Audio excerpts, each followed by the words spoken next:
Welcome back to the life of quiz king Tony Barber. Tony, in the early 70s, life could not be better for you.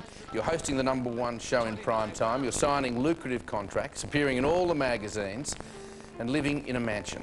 And one of the trappings of your newfound wealth is a swimming pool. But being a working class boy, you're not completely au fait with cleaning swimming pools, are you? No. So what did you do? I vacuumed the pool with the Electrolux.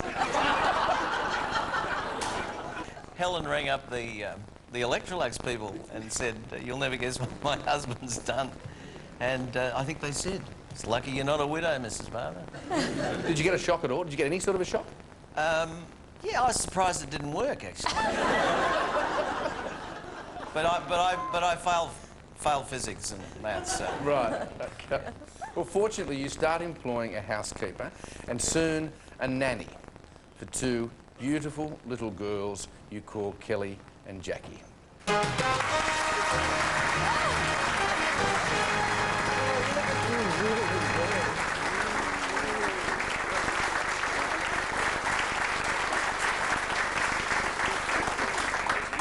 So, Kelly, Dad's not much of a handyman around the house, huh? No, he's not great on that score at all, actually.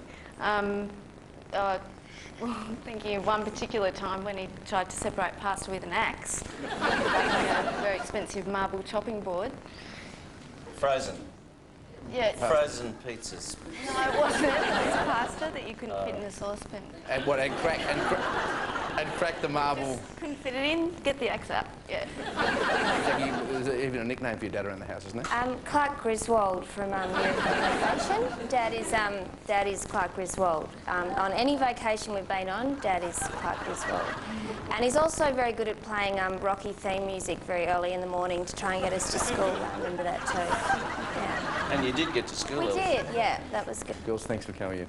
Appreciate it. Oh, it's so beautiful.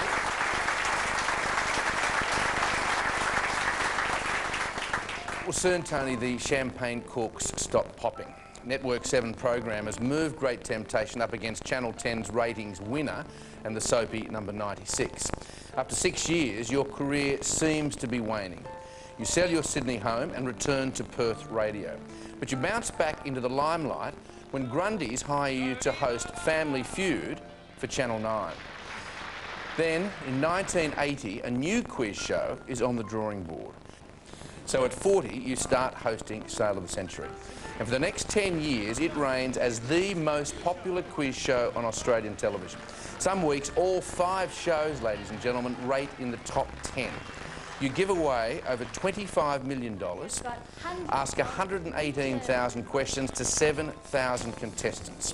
Its format is even sold in the United States and to 7 other countries.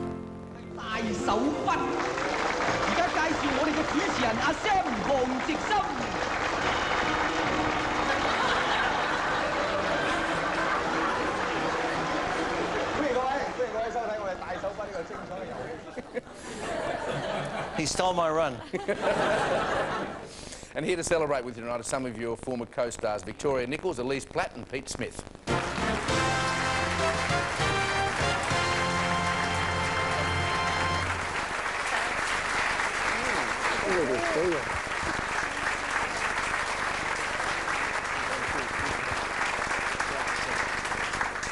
Now, Victoria, you were the first hostess. I was the one. Hostess. That was it. We used to have lots of fun, didn't we? I was always trying to find something to kind of ruffle his feathers. I'd come in with my clothes inside out, upside down, big tall shoes on, anything. Not flappable, not for a second, unbelievable.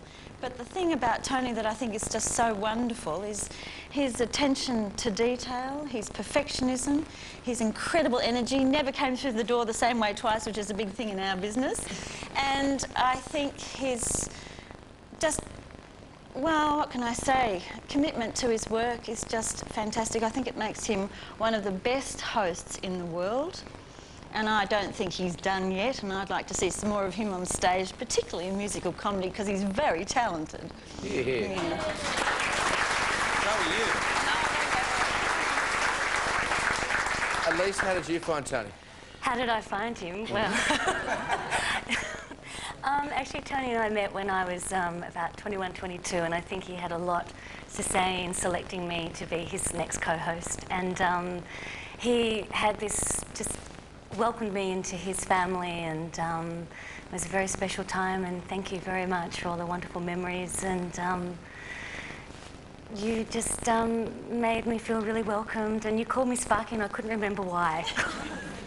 Because you sparked, baby. No, I thought it had something to do with boxing. Did it? No, it didn't. It was the sparkiness. Oh. You were sparky. Peter, of course, you're still You were there. fabulous. Well, yes, I'm still going strong, but this guy belongs to that old school that the old stager was taught to keep going no matter what. You know, no stop tapes, no second chances, no stop the videotape. And I remember one night when we introduced the cash jackpot. Boy, was that a night. Tonight's amazing sale of the Century Jackpot totals $66,000. Yes, that's all right. And you continued on beautifully. Keep going. Then. Keep going. Don't stop tape.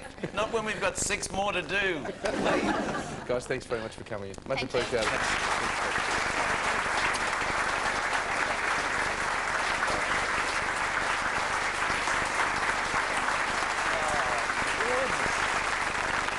Also, during these years, you host a Melbourne radio breakfast show and then move to a farm. But it's on this farm where your dad dies an horrific death, doesn't he? Can you tell us about that? Yes, my father lost his life. He was training racehorses for me and for him.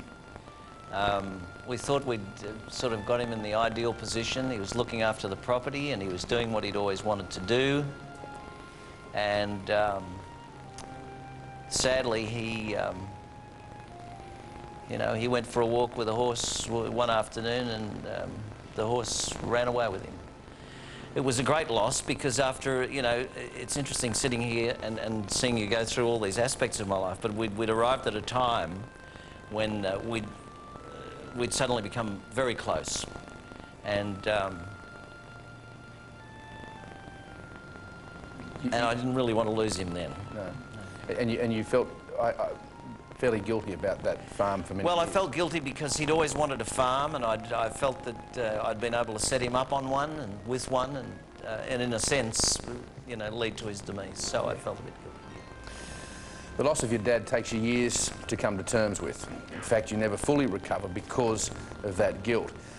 But you do find solace in your Catholic faith, which becomes even stronger at a particular Christmas service in New York City. Can you tell us about that? Well, yes, I had the family in New York, and we went around the corner from the Hyatt Hotel we were staying to St Agnes Church on 43rd Street, I think. And there's a priest in residence there called Father George Rutler, great preacher. And he said some things that really struck home and helped a lot. These days you often reflect not only on your career, but on life and the important things around life. From a small boy, your faith has remained solid, but its revival was due to one man, that New York priest that you just mentioned, who's flown in just for 24 hours tonight to be here with you, Father George Rutler.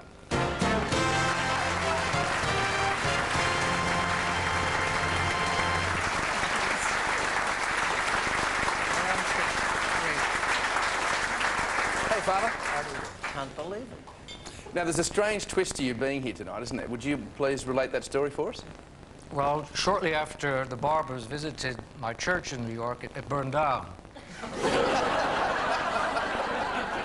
I absolve him of any culpability in that. We rebuilt. But it's been said that a church is what is left after the building burns down. It's the people trying to live the life of our Lord. And we have to figure what that plan is. A few weeks ago, I was getting guilty because I had not written to Tony in at least 3 years. I wrote a quick note to tell him that my mother had died, and 10 minutes after I posted it, I had a call telling me about the show, so I thought I should come. That would be called a coincidence, but what we call coincidence is really our providence. God provides. He has a plan. And we have to just cooperate with it, because we have free will. We can accept it, or we can, God's plan, or we can reject it. Our whole lives depend on that. You practice faith instead of cynicism, hope instead of wishful thinking, love instead of sentimentalism. And we're all trying to do that, I think. And I know you're trying to do that, and I'm grateful for it. Thank you. Thanks so much for coming. I was listening to your tape. I know, I was listening to your tape.